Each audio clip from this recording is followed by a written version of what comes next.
ఉత్తరప్రదేశ్లోని చాండౌలి, కర్ణాటకలోని మాండ్య, డెహ్రాడూన్, జైపూర్ ఇలా అమరవీరులకు అంతిమ సంస్కారాలు జరిగే అన్ని చోట్ల ఓ భావోద్వేగ వాతావరణం నెలకొంది.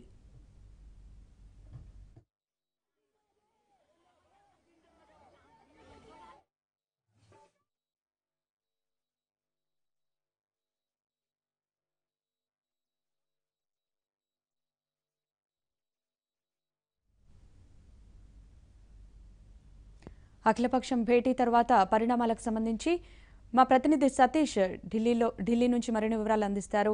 సతీష్, చెప్పండి, అఖిలపక్ష భేటీలో ఏ నిర్ణయాలు తీసుకున్నారు?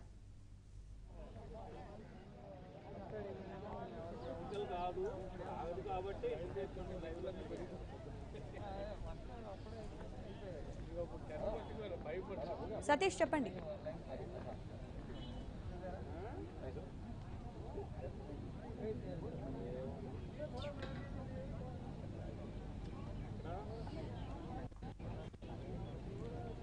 సతీష్, అఖిలపక్ష భేటీ తర్వాత లేటెస్ట్ అప్డేట్స్ ఏంటి?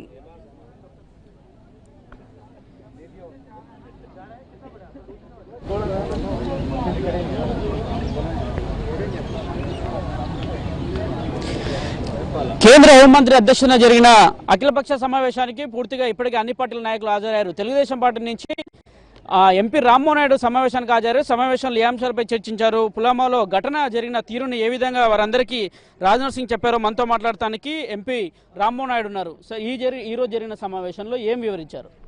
పుల్వామాలో జరిగినటువంటి ఆ అటాక్ మీద అన్ని ప్రధాన పార్టీలు ఈరోజు రిప్రజెంట్ చేసినటువంటి నాయకులందరూ కూడా ఏకపక్షంగా ప్రతి ఒక్కరు కూడా ఖండించడం జరిగింది.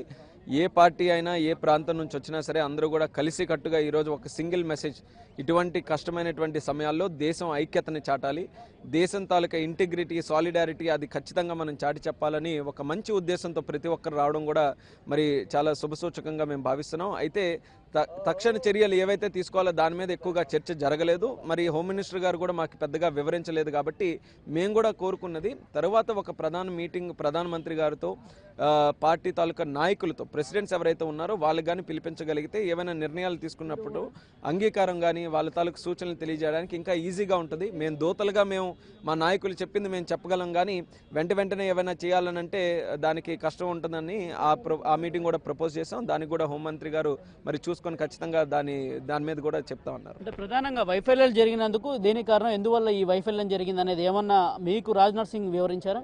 అంటే వైఫల్యం ఏ రకంగా జరిగిందని కంటే ఆ అటాక్ ఏ రకంగా జరిగిందన్న దాని మీద మాత్రం ఏడీజీ సిఆర్పీఎఫ్ గారిని హోమ్ మినిస్టర్ గారు తీసుకొని వచ్చి మీటింగ్లో మాకు ఎక్స్ప్లెయిన్ చేయడం జరిగింది.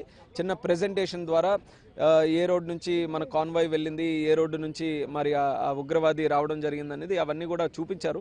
కానీ ఇంకా చాలా డీటెయిల్స్ కావాలి. ఇది చాలా బ్రీఫ్ పిక్చర్ లాగానే మాకు అనిపించింది. ఇంకా డీటెయిల్డ్ డిస్క్రిప్షన్ కావాలనంటే వాళ్ళకి కూడా మేము కోరిన తర్వాత ఇన్వెస్టిగేషన్ ఇంకా జరుగుతుంది. కాబట్టి మాకున్నటువంటి సమాచారం మేరకు మేము ఇవ్వగలిగాం.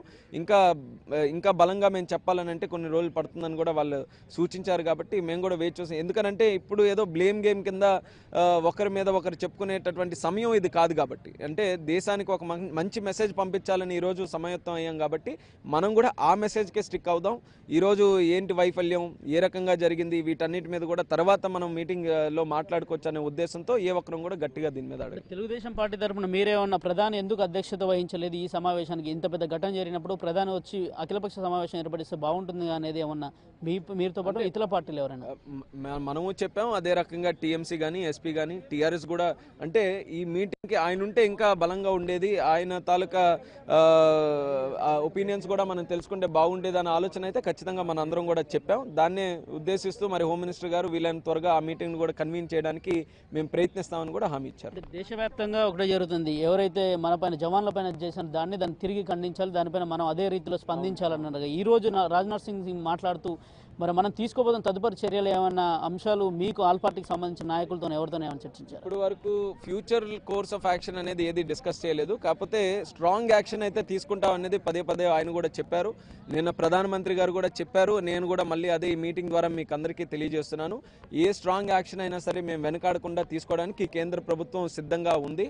అందులోనే ప్రధాన భాగంగా మోస్ట్ ఫేవర్డ్ నేషన్ కింద ఏదైతే ఒక ట్రేడ్ అగ్రిమెంట్ పాకిస్తాన్తో ఉందో దాని నుంచి కూడా తొలగించడం జరిగిందనేది అదొకసారి కూడా మళ్ళీ మళ్ళీ తిరిగి చెప్పడం జరిగింది. కాబట్టి అయితే మా తరపున కేంద్ర ప్రభుత్వం ఈ ఉగ్రవాదాన్ని అణచివేయడానికి, మనం పోయినటువంటి ప్రాణాలకి న్యాయం చేయడానికి ఏ చర్యలు తీసుకున్నా సరే దానికి పొలిటికల్గా విభేదించకుండా మీకు కట్టుబడి ఉంటామనేది మాత్రం కాంగ్రెస్ దగ్గర నుంచి అన్ని ప్రధాన పార్టీలు కూడా మేము మద్దతు అయితే మేము ఇవ్వగలిగాం. కానీ ఏం చేస్తారనే దాని మీద మాత్రం మాకు క్లారిటీ లేదు. పార్టీల తరపున మీరు దూతలుగా హాజరయ్యారు, మీ లెక్కనే మీరు చాలా మంది కూడా వచ్చారు. అంటే మీరు ప్రధానంగా అడుగుతుంది ఏంటంటే ప్రధాని స్వయంగా అన్ని పార్టీల అధ్యక్షులతో సమావేశం ఏర్పాటు చేస్తున్నారు, వాళ్ళు ఏమన్నారు, దానిపై నేను స్పందన ఏంటి? అదే హోమ్ మినిస్టర్ గారు ఖచ్చితంగా ఆలోచన మీద మేము ప్రధానమంత్రి గారికి కూడా చెప్పి వీలైనంత త్వరగా అది కూడా జరిగే అవకాశం మేము చూసుకుంటామని చెప్పడం జరిగింది. Thank you. ఇది పూర్తిగా చెప్తున్నది పార్టీ తరఫున దూతలుగా వచ్చని చెప్పి మాతో కాకుండా పార్టీకి సంబంధించిన అధ్యక్షులతోనే ఈ సమావేశం ఏర్పాటు చేస్తే బాగుంటుంది, భవిష్యత్ కార్యాచరణ ఏంటనేది కూడా ఈ రోజు జరిగిన సమావేశంలో కూడా పెద్దగా వివరించిన దాఖలాలు ఏమీ లేవు. కాకపోతే దేశం కోసం అందరం పాటుపడతాము, అందరం కలిసికట్టుగా కేంద్రంతో పాటు సోల్జర్స్ కూడా తమ వంతుగా మద్దతు ఉంటుంది. పూర్తిగా ఏ విషయం తీసుకున్నా కానీ కేంద్ర ప్రభుత్వం తీసుకుంటున్న ప్రతి అంశంలో కూడా మా పార్టీల తరఫున కాకుండా అందరూ కూడా ఈ రోజు సమావేశంలో మద్దతు తెలుపుతామని కూడా చెప్పారు. రామ్మోహన్ రెడ్డి చెప్తున్నారు. Over to studio.